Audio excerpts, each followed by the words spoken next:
શ્રી સ્વામિનારાયણ ભગવાનની જય. અક્ષર પુરુષોત્તમ મહારાજની જય. ગુણાતીતાનંદ સ્વામી મહારાજની જય. ભગતજી મહારાજની જય. શાસ્ત્રીજી મહારાજની જય. યોગીજી મહારાજની જય. પ્રમુખ સ્વામી મહારાજની જય. મહંત સ્વામી મહારાજની જય. પ્રમુખ સ્વામી મહારાજ શતાબ્દી મહોત્સવની જય. સ્વાગતમ. આજની આ પોષી પૂર્ણિમાની ગુણાતીત દીક્ષા દિનની ઉજવણી માટે ઉપસ્થિત આપ સૌ ભક્તો ભાવિકોને સ્નેહભર્યા જય સ્વામિનારાયણ. અક્ષર બ્રહ્મ તત્વનો મહિમા જણાવતા મુંડક ઉપનિષદ કહે છે, બ્રહ્મવેદ બ્રહ્મૈવ ભવતિ. જે બ્રહ્મને જાણે છે તે બ્રહ્મરૂપ થાય છે. અને પ્રભુ પ્રાપ્તિ માટે તૈત્તરીય ઉપનિષદ સનાતન સત્ય ઉદ્ઘાટિત કરતા જણાવે છે, બ્રહ્મવિદ આપનોતિ પરમ. અર્થાત જે બ્રહ્મને જાણે છે તે પરબ્રહ્મને પ્રાપ્ત કરે છે. વેદ અને ઉપનિષદો જે અક્ષર બ્રહ્મનો અપરંપાર મહિમા જણાવે છે તે અક્ષર બ્રહ્મ તત્વ મનુષ્ય શરીર ધારણ કરી જામનગર જિલ્લાના ભાદરા ગામે મૂળજી શર્મા નામે પ્રગટ્યા. ભગવાન શ્રી સ્વામિનારાયણે તેઓને દિવ્ય દેહે દર્શન આપી કહ્યું, ચાલી નીકળો, બ્રહ્મતેજ સુકાઈ રહ્યું છે. અને એ ગૃહત્યાગ ઐતિહાસિક બની ગયો. શ્રીહરિએ પોતાના ઉત્તમ ભક્તને દીક્ષા આપી સંવત 1866 પોષ સુદ પૂનમે સ્થળ હતું ડભાણ અને નામ અર્પ્યું ગુણાતીતાનંદ. સત્વગુણ, રજોગુણ, તમોગુણ, 3 ગુણથી અતીત એવા ગુણાતીતાનંદ સ્વામીની દીક્ષા દિનની ઉજવણી આજે આપણે રવિસભાના માધ્યમથી કરવાના છીએ. મૂળજી શર્મણે દીક્ષામ દદાનસ્ય પ્રજાયતે. આ મૂળજી શર્મા કે જે અમારે રહેવાનું અક્ષરધામ છે તેમને આજે દીક્ષા આપતા મને અતિ આનંદ થાય છે. પરબ્રહ્મ ભગવાન શ્રી સ્વામિનારાયણ દ્વારા ઉચ્ચારાયેલ આ પ્રત્યેક શબ્દ અને અક્ષર મૂળજી શર્માને દીક્ષા આપતા થયેલ અતિ આનંદની અનુભૂતિ કરાવે છે. ડભાણ ગામમાં દીક્ષા આપતા છેલ્લે શ્રીહરિએ આર્ષવાણી ઉચ્ચારતા કહ્યું, ગુણાતીતાનંદ રૂપમ વિશ્વખ્યાતમ ભવિષ્યતિ. આજથી આરંભીને આ મૂળજી શર્માનું ગુણાતીતાનંદ એવું પરમ પવિત્ર દીક્ષિત નામ સારાએ વિશ્વમાં વિખ્યાતિ પામશે. શ્રીહરિની આ આર્ષવાણીની પ્રતીતિ આજે નવખંડ ધરામાં સૌને થઈ રહી છે. સત્વ, રજ અને તમ 3 ગુણથી અતીત અને સંતત્વથી શોભતા અનેક ગુણોથી ગુણાતીતાનંદ સ્વામી આજે સૌના આદર્શ બન્યા છે. આજે પરમ પવિત્ર દિને ગુણાતીત દીક્ષા દિને પૂજ્ય આદર્શ જીવન સ્વામીના વક્તવ્ય દ્વારા ગુણાતીત ગુણગાથાનું શ્રવણ કરીએ. તેઓના પ્રવચનનો વિષય છે ગુણાતીત ગુણગાથા.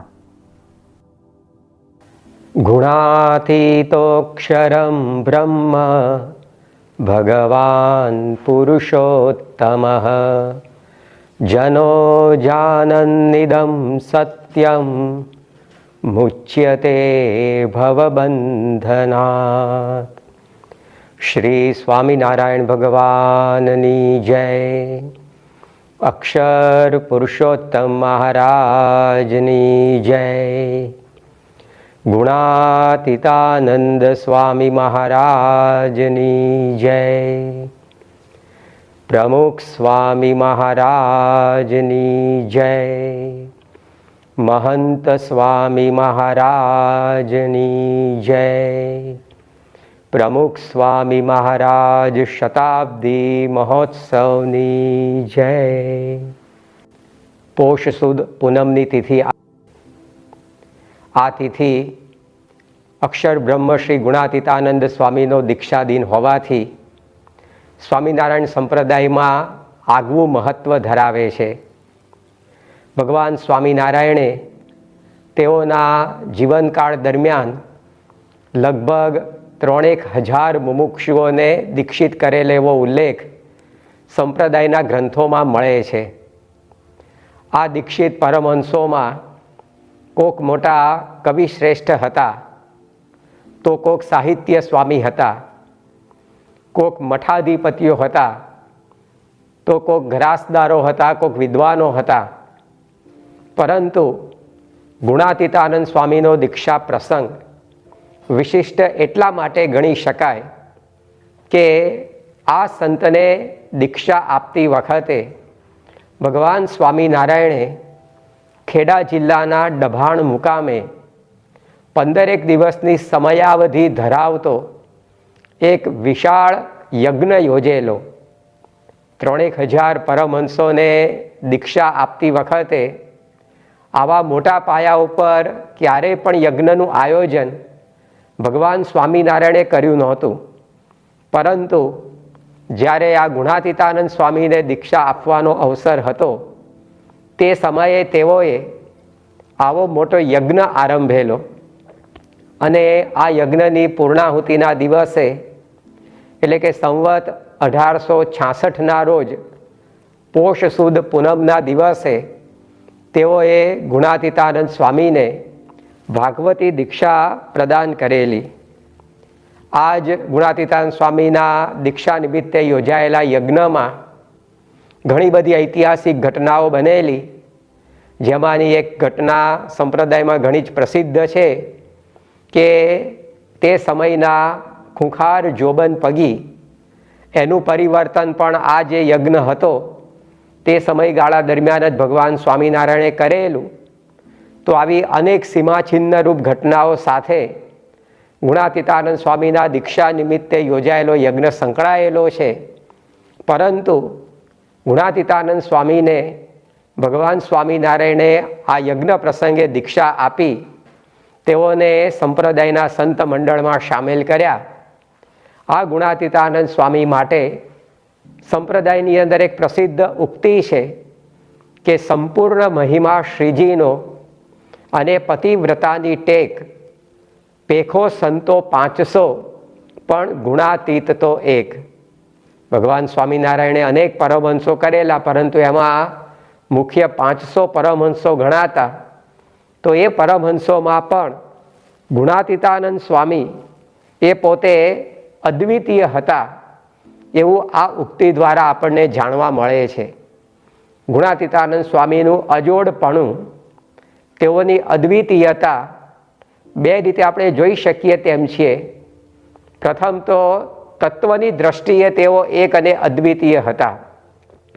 જે ગુણાતીતાનંદ સ્વામીને ભગવાન સ્વામિનારાયણે આ પોષ સુદ પૂનમના દિવસે દીક્ષિત કર્યા, એ ગુણાતીતાનંદ સ્વામી અક્ષર બ્રહ્મ તત્વનું સાક્ષાત સ્વરૂપ હતા.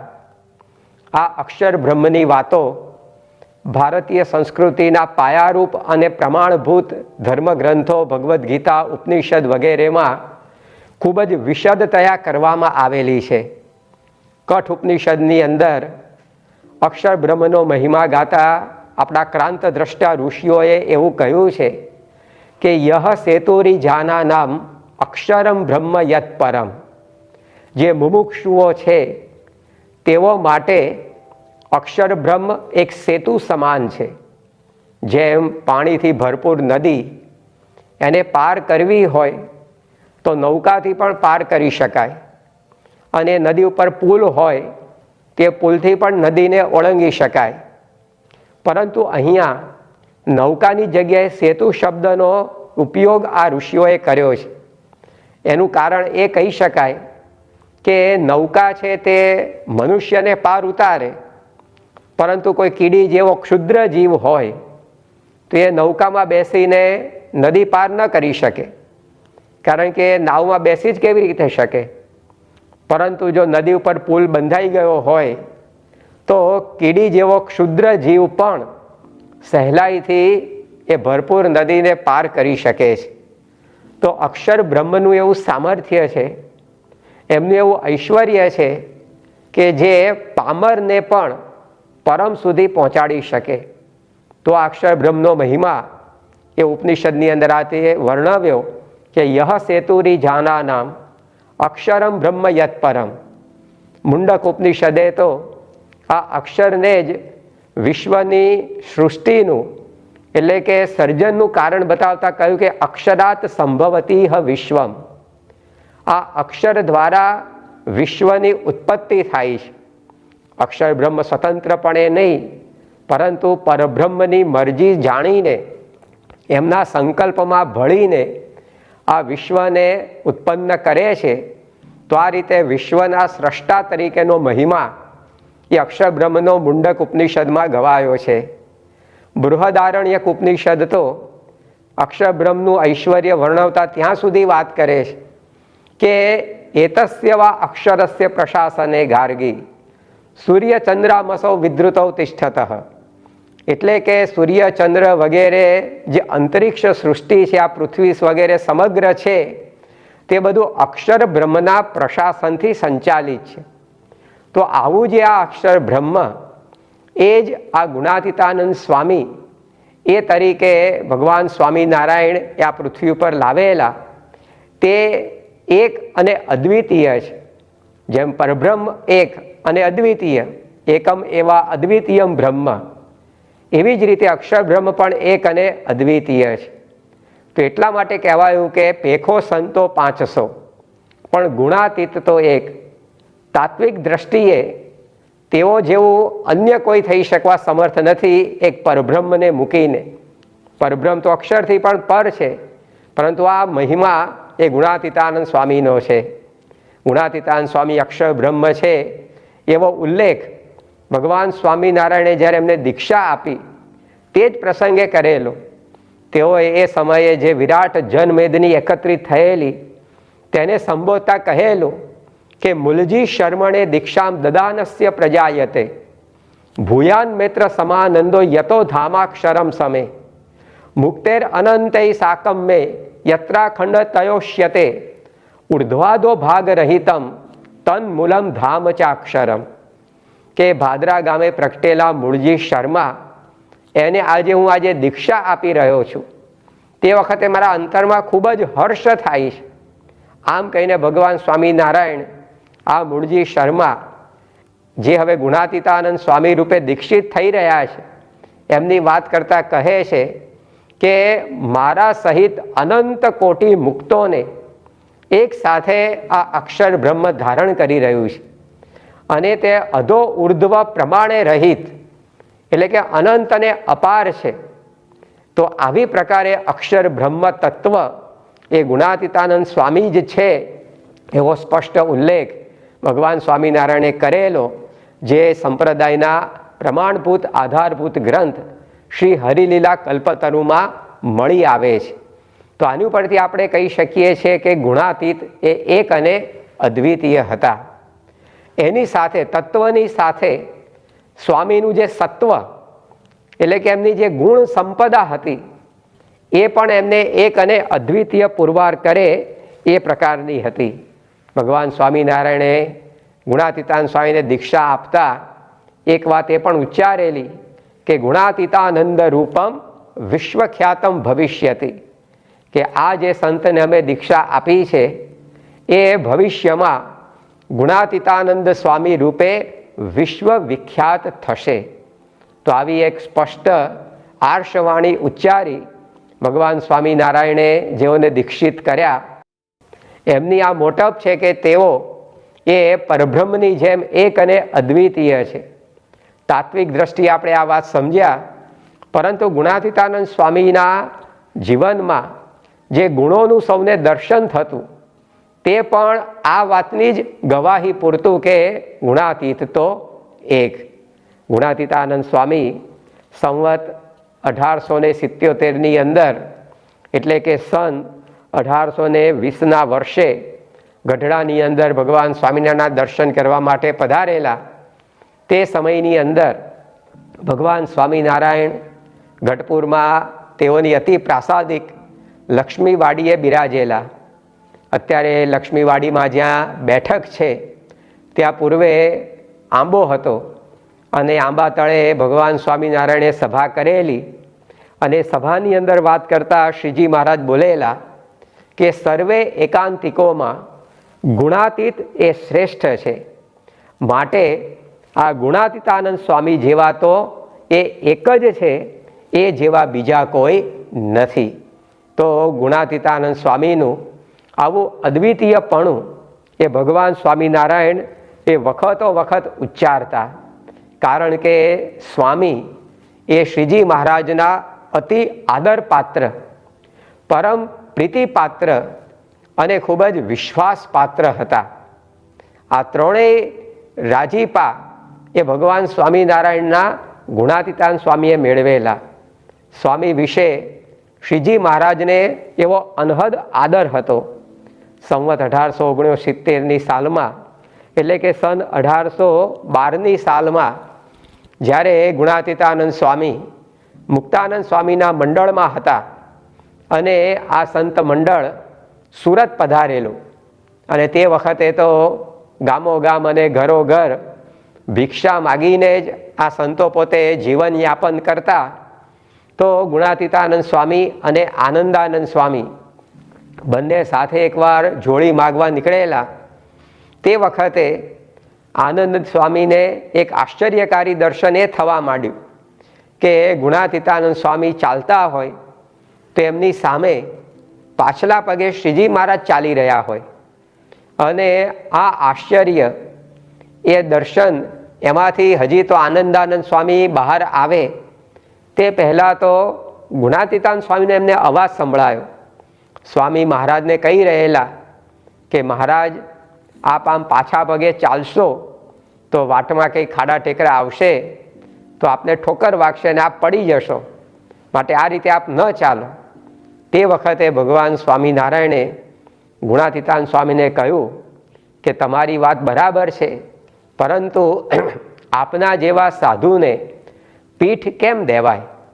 તો આ જે મહારાજ અને સ્વામીનો વાર્તાલાપ એ આનંદાનંદ સ્વામીએ કાનોકાન સાંભળેલો, અને એ વખતે એમને ગુણાતીતાનંદ સ્વામીનો મહિમા સમજાયેલો કે ભગવાન પણ જેઓના દર્શન કરવા માટે પાછા પગે ચાલે એવા આ સંત છે.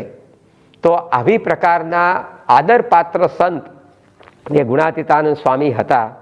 આદરની સાથે ગુણાતીતાનંદ સ્વામીએ શ્રીજી મહારાજનો એટલો પ્રેમ પણ સંપાદન કરેલો. આપણે તો બધા ભગવાનના પ્રીતિપાત્ર થવા માટે પ્રયત્ન કરીએ છીએ, પરંતુ સ્વામી એવા સંત હતા કે જેના વિશે ભગવાન સ્વામિનારાયણને સ્વયં એવી પ્રીતિ હતી. સંવત 1871ના વર્ષે, એટલે કે સન 1815ની સાલમાં ભગવાન સ્વામિનારાયણ એ ગઢપુરની અંદર બિરાજમાન હતા, અને તે વખતે અચાનક જ તેઓએ અક્ષરરોડીમાં બિરાજેલા મહારાજે બૂમ પાડી કે મારો પગ કાઢો, ધીમે રહીને પગ કાઢો. ત્યારે બધાને આશ્ચર્ય થયું કે મહારાજ તો અહીંયા ઢોલિયા ઉપર બિરાજમાન છે, એમનો પગ કંઈ ફસાઈ ગયા જેવું લાગતું નથી, અને તેમ છતાં પણ તેઓ કેમ આમ બોલી રહ્યા છે? જ્યારે સૌએ કારણ પૂછ્યું ત્યારે ભગવાન સ્વામિનારાયણે કહ્યું કે અત્યારે ગુણાતીતાનંદ સ્વામી ઘેલા નદીમાં નાહવા ગયા છે, અને ત્યાં એમનો પગ એ ખળખળિયાની એક બખોલમાં ભરાઈ ગયો છે, અને જો જોર કરીને કાઢવા જાય તો પગ ભાંગી જાય એવું છે. એટલે અમે એમને કહ્યું કે ધીરે રહીને પગ કાઢો. આ સાંભળી સૌને ખૂબ જ વિસ્મય થયું કે આ કેવી પ્રકારનો પારસ્પરિક પ્રીતિ યોગ. દૈહિક રીતે ઘણું છેટું છે, છતાં પણ અંતરથી આ કેવી એકતા કે ગુણાતીતાનંદ સ્વામીને કષ્ટ થાય એ શ્રીજી મહારાજને અનુભવાય. તો આવી એ મહારાજને સ્વામી વિશે પ્રીતિ સંવત 1884ની સાલમાં, એટલે કે સને 1827માં શ્રીજી મહારાજ પોતે ગઢડાની અંદર દાદા ખાચરના દરબારમાં બિરાજમાન હતા, અને અચાનક જ એમણે જીવુબાને કહ્યું કે ટાઢા પાણી લાવો, અમારા પગ તપી ગયા છે, શરીર તપી ગયું છે, અને ટાઢા પાણીથી અમને નવડાવો. ત્યારે બધાને થયું કે આ શિયાળાની મોસમ છે, અને એની અંદર આ ચરણ અને શરીર તપી ક્યાંથી જાય, અને આવી ઠંડીમાં ઠંડા પાણીથી નહાવાનું બધા વિચારી રહ્યા. તે વખતે શ્રીજી મહારાજે ફોડ પાડ્યો કે ગુણાતીતાનંદ સ્વામી એ પોતે જુનાગઢની અંદર એ સગડીથી તાપી રહેલા, અને એમાં તાપ લાગવાથી એમના શરીરની અંદર ગરમી વધારે થઈ ગઈ, બળતરા ઉપડી. તો એનો અનુભવ એ શ્રીજી મહારાજ અહીંયા ગઢડામાં કરી રહેલા. અને એના અનુસંધાનમાં એ બોલતા હતા કે ટાઢું પાણી લાવો, અમને નવડાવો. તો આવા અનેક પ્રસંગો એ સ્વામીના જીવનની અંદર જોવા મળે છે કે જેનાથી આપણને ખ્યાલ આવે કે તેઓ ભગવાન સ્વામિનારાયણના આદરપાત્રની સાથે અત્યંત પ્રીતિપાત્ર સંત હતા. શ્રીજી મહારાજ પોતે એકવાર ઢોલિયામાં સૂતા હતા અને અચાનક ઝબકીને જાગી ગયા અને તરત પોતાનો હાથ ઊંચો કર્યો. એ જોઈને પરમહંસોએ પૂછ્યું કે મહારાજ આ શું ચરિત્ર કર્યું, કંઈ સમજાયું નહીં. ત્યારે શ્રીજી મહારાજ બોલ્યા કે ગુણાતીતાનંદ સ્વામી જૂનાગઢથી વંથળી જવા નીકળ્યા, પરંતુ એમને પગમાં કંઈક ઠોકર વાગવાથી એ પડી જતા હતા, એટલે અમે એમને ટેકો દેવા હાથ અધ્ધર ધરી દીધો. તો આ પ્રકારે પળે પળે જાણે શ્રીજી મહારાજ એ સ્વામીની સાથે જ હોય એવા પ્રસંગો એ લોકોની જાણમાં આવતા. એની ઉપરથી ખ્યાલ આવતો કે મહારાજ અને આ સ્વામીની પારસ્પરિક એકતા એ અદ્વિતીય છે. તો આવા ગુણાતીતાનંદ સ્વામી કે જેઓનો આવતીકાલે 212મો દીક્ષા દિન છે, એ ભગવાન સ્વામિનારાયણના અત્યંત પ્રીતિપાત્ર હતા. એથી એ વિશેષ